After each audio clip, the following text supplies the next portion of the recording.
جی ګران کتونکو څنګه چې تاسو کتئ چې مونږ نن په بانا ماڼۍ کې موجود یو د پښتونخوا قومي جرګې شمولیتي پروګرام مونږ سره دې ټیم کې موجود دی فخر پېښور او فخر خلیل فخر عالم صاحب دوی سره خبرې اترې کوو. جی السلام علیکم. وعلیکم السلام. سر نن په بانا ماڼۍ کې د پښتونخوا قومي جرګې شمولیتي پروګرام وشو، څه ویل غواړئ؟ نو زمونږ خو اول د شکریا ادا کوم د میډیا چې مونږ تر ننه پورې قومي جرګې ته دومره کورج نه ملو. دا دویم پروګرام دی چې د چینل والا سره د ملګري راشي. زمونږ د قومي جرګې پیغام دا دی چې مونږ د دې خلکو چې دا کم په تیاره کې ساتي، بس قومي جرګې دا فرض جوړ کړي چې مونږ دې خلکو نه حق راوالو او خپلو مظلومانو ته یې ورکړو. نن په بالا ماڼۍ کې زه ولاړ یم، خو په بالا ماڼۍ کې زه مطمئن په دې شوم چې نن مونږ بالا ماڼۍ کې خلک حجرې ته راوغوښتو. نو دا یو کس نه دی، دا د ډېرو ښو خلکو حجره ده او انشاءالله زمونږ قومي جرګه مخکې روانه ده او خلکو سره خوف دی. په خلیل کې خو به انشاءالله که ژوند زه دا یو اواز جوړوم او پېښور کې دا ایمان دی. بانا ماڼۍ عوام ته څه پیغام ورکول غواړئ د پښتونخوا قومي جرګې حوالې سره؟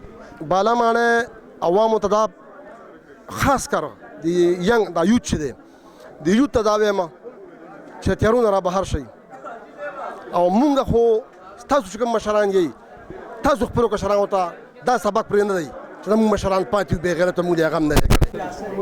حاجي نصرت شاه صاحب په بانا ماڼۍ کې د پښتونخوا قومي جرګې شمولیتي پروګرام وشو، تاسو شمولیت اختیار کړ. قومي پښتونخوا جرګې باره کې څه ویل غواړئ؟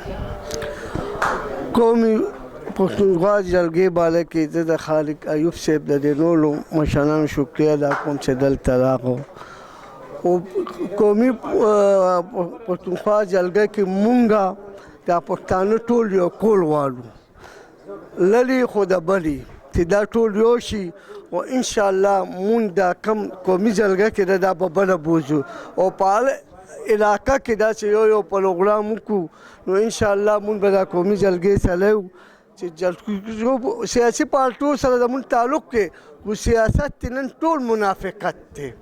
نو مونږ دا قومي جرګه اختیار کا دا خیر سیاسي ده او انشاءالله مونږ به طالب ایوب ته په قیادت ته د هغه انشاءالله کار کوو، د هغه باندې پوره زموږ اعتماد دی، یقین سره وو چې انشاءالله قومي جرګه به پښتنو له ګټه کوي. بالا ماڼۍ عوام دپاره څه میسج ورکول غواړئ چې قومي جرګې ته راشي یا را نه شي؟ ته د بالا ماڼۍ د غیور عوام ته ویم چې قومي جرګه کې شامل شئ.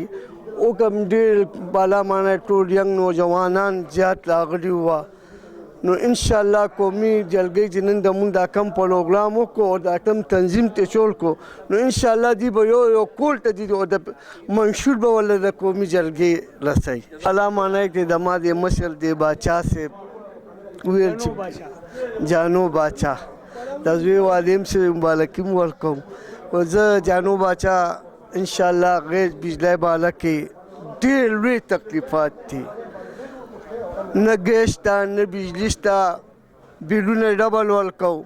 زمونږ په بالا ماڼۍ د بجلی غلا نشته، بجلی ډېر تکلیف د ګیس تکلیف. نور مونږ ته سرکاري محکمو ته هم دا وایم چې دا اے سی صاحبان شو، دا فروټ والا شو، دی دکانداران ټنګوي. دکاندار 10 روپۍ زیاتې والي نو ظالم شو، دی دولت کې لکونه روپۍ پیدا کوي دا غله نه شو. او دکاندار چې 15 روپۍ 10 روپۍ د ګاهک نه زیاتې والي وي دا غل دی. نو ما ته ته غل ښکاري. اے سی صاحب ته ویم دی فروټ والا ته ویم نور څو محکمې دي دا ټول دا ناجهد دکاندارانو ته سال راځي چې خپله نوم دې څه دی نه تپوس ته هېڅ هم نشته.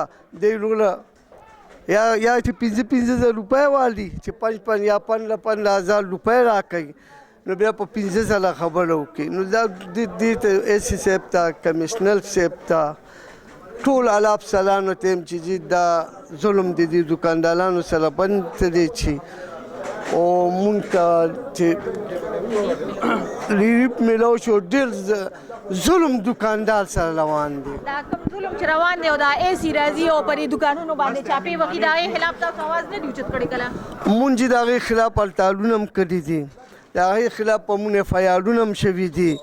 نو مونږ هلې خبرې ته ځي خو د مون مشران چې کوم دي که نه نو هم مون ته راغلي دي حاضر شوي دي مون په دې جیرونه څوکه لري په مون باندې فیرنګونه هم شوي دي نو مون ډېر زیات چې د دې محکمو والا نه د تاجران تنګ دي دکانداران غریب دکاندار به نن سبا خو روزګار نشته د بجلی بل دی بجلی نشته ډبل بل دی د سویګیج بل دی دکاندار ته ډبل بل دی هوټل والا باندې لکونو روپۍ جي بلونه راځي جی کتونکو را تاسو واورېدل چې د قومي پښتونخوا جرګې نن شمولیتي پروګرام په باناوړی کې وشو. نصرت شاه جي د دکاندارانو او د هغوی اواز دی چې د ایسي صاحب او هغوی راځي او د دکاندارانو نه بتې وصولي تنګۍ یې ناجیزه نو دا د بند کړی شي. کیمرامین توفیل احمد سره رینا ګل پیام خیبر پېښور.